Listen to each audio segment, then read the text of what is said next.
Hey guys, back for another video today. So we're going to talk a little bit more about the differences between black and white communities and why the whites are so much more successful than blacks and why blacks are jealous of the white communities. And I talked about in the last video about how whites have had to survive. They've had to learn how to survive in the Caucasus Mountains, right? The freezing weather, the crazy weather patterns, right? Where it's hot, cold. You can't live in the freezing cold without shelter. You need to learn how to build shelter.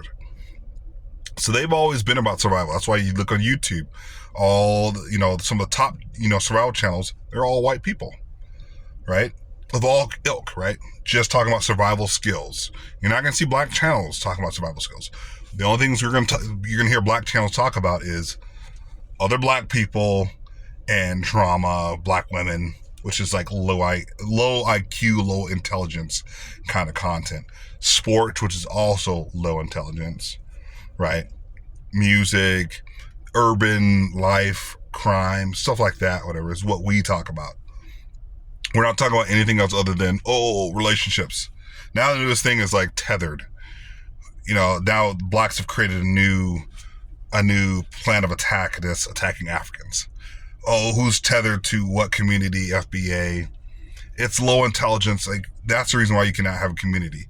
You have to have intelligence within your community. You cannot live off of just talking and gossip and sports and more gossip and music and what's going on in the urban community. You can't live, no community can live off of that. And that's what the black community, unfortunately, has been based off of. You couldn't ask us about, economics and savings and stuff like that. We're going to go towards sports and music and urban this and urban that. So basically we've been living off of welfare for a long time, by the way. Well, there's a lot of whites that live off of welfare, but this is the difference between them on welfare and us on welfare.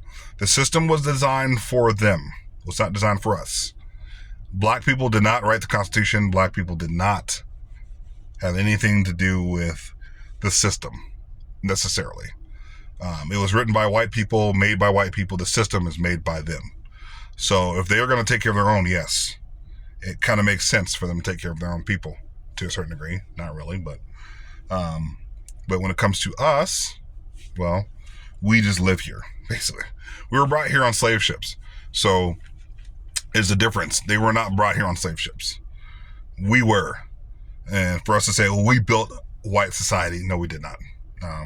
They use us as slave labor, which black people just cannot get over. They think because we were used as slave labor that we built white society. They use us to build white society. It's like someone, like a bully, punching the crap out of you, and then he's like, hey, do my homework, little boy or whatever. And then you're like, okay, I'm doing your homework. So then you do his homework for him and he beats the crap out of you some more. And then you try to claim, like, hey, I did his homework for him, woohoo. No, he's going to be like, I'm going to beat the crap out of you some more. And then you're going to do my homework tomorrow. And I'm going to take all the credit. That's just how it works. That's kind of how it works, guys. You doing the work for them or doing some work for them when it comes to slavery and picking cotton and stuff like that. Okay, you did the work. Slavery's existed for thousands and thousands of years. We're not the only people who've ever been enslaved. We happen to be too weak, and that's why they came over, took us, and took us over there.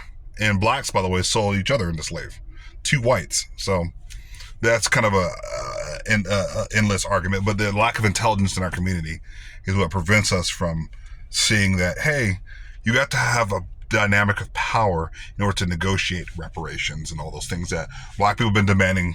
You come to the table empty-handed. You're like, I want my reparations. And they're like, well, what power do you have over us? I have zero power over you guys. I haven't decided to build anything in hundreds of years. Not hundreds of years, but a lot of years. But I want my reparations. And they're like, yeah, no. You have nothing to negotiate. When you come to the table with another superpower, you should have something to negotiate with them. If you come there empty-handed, even if they owe you something, you come there empty-handed, they're not going to give you crap. They're not going to give you anything because you have nothing to demand, no power in your own community. Blacks have been dependent upon other groups of people for hundreds of years. Look at us. Look at us in Africa. Look at us in Haiti. Look at us in the Dominican Republic. United States. Look at us everywhere. UK, we have zero power anywhere.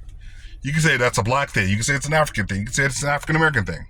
Black skin equals no power. Sorry. We just have no power anywhere. Somebody can come into your community down in Africa. China can come down there, build everything down there, build their own society down there. In your neighborhood, build skyscrapers, put plants down there that are toxic to you, fumes, letting fumes out into the ether, and you can't do nothing about it. Same thing in a black neighborhood in the United States on a micro level. You know, whites can come in there, Asians can come in there and build stuff in your community. And you're not going to do a damn thing about it. You're going to use their product better than you're going to use your own, more than you're going to use your own. It shows a lack of power and a lack of focus. And we actually spend the least amount of time doing homework. Of all the groups of people, Asians do the most homework. The main groups here in the United States, but Asians and Indians do the most homework. South Koreans in that group, as far as Asians. You know, Chinese, Japanese within that group, the Indians, and then whites, right? And then blacks, and then Hispanics. That's why you don't see as many blacks and Hispanics as doctors and all those professions. Now, there's a lot of us that are doctors and, you know, there's lawyers, but on a scale between us and them, between us and whites and Asians, there's no comparison at all. And if you separated all blacks from everybody else, like the Hebrew Israelites want to do, we would fall apart. Blacks would fall apart because there's no infrastructure. There's not enough of us doing enough main jobs. Like black men have failed miserably when it comes to doing anything really, really important within the United States. There's some Africans that are doing some pretty cool stuff, and they're actually scoring really high off the test charts. There's actually some Africans, but once again, they're a very, very minute part of the population. We don't glorify academics like other groups of people. We still don't. Dr. Ben Carson, no one even talks about him. No one even knows about him. Blacks don't know about him. More white people know about Dr. Ben Carson than we do. But guess what we know about Jay-Z and LeBron James? You know, we know about all the black gossip and sports and all that stuff that's going on. We know about all that stuff, but we couldn't tell you about a lot of the stuff that is going on. Now, black women have done pretty decent, actually. Have done really well, and some of the gross highest earners within the United States, but not black men. Not even close. So when black men say, oh, we want black women to be subservient to us. Well, black men are failing and not getting, we're not the ones leading industries and becoming doctors and becoming insurance agents. Stuff that you need to build a community, by the way. You know, orthodontists. When I go down the strip and I see a bunch of businesses, you're not going to see a bunch of black businesses. You'll see all whites. Even in black neighborhoods, you'll see all white businesses, Jewish, everything, not black. It's not like we'll go work for somebody. We're not going to start our own business. And neither will we start businesses within each other, within our own communities. We're just not doing those things. Whites are doing those things. Blacks are not doing those things. Blacks all around the world, blacks, African, you name it, African American, Haitians, Dominican Republic, they're coming here to the United States for a better life. But blacks have lived here for hundreds of years, basically, and have done nothing. Oh, but they took Wall Street away from us. Okay. Well, then continue to keep building. Well, we just can't. The Ukrainians have done it. They come here and within a generation, less than a generation, they have a whole community. A whole community. I mean, you're talking about generational wealth. They're just making it. But then blacks have been here for hundreds of years. Look at us. Killing each other at a higher rate than any other group of people. Using the N slur. No other group of people uses their own slur against themselves. It shows lack of intelligence, guys. And I'm saying a lot in a short period of time, but it makes sense. It makes sense. We are not performing on a level that's comparable to other groups of people. That power dynamic is not shifted almost at all. Whites, everybody else is still in power. Jews, Asians, everybody else is still in power. But guess who? The only group of people who's sitting there whining and complaining and talking about black women and relationships with black men. I mean, every black YouTube channel is about that. No intelligence necessary. Talking about relationship problems. No other community is doing it like we are. Other communities can talk about that stuff. The difference between them and us is that they have everything else covered in society. So they want to talk about, sports. They want to do this, or they want to have Skip Bayless or Tom Brady. That's fine, because they have everything else that they own in society. They own the building that those guys play in. Whites own everything. The problem with blacks is that we just want to be the players, and we don't want to be the president, and we don't want to own things. We don't want to be in charge of insurance companies, so that takes too long. We don't want to become, doctors, because that takes too long. We want the quick way out. It's just kind of how it is. So that's all I got for you guys today. Hit that like, subscribe button. Continue to check out my content.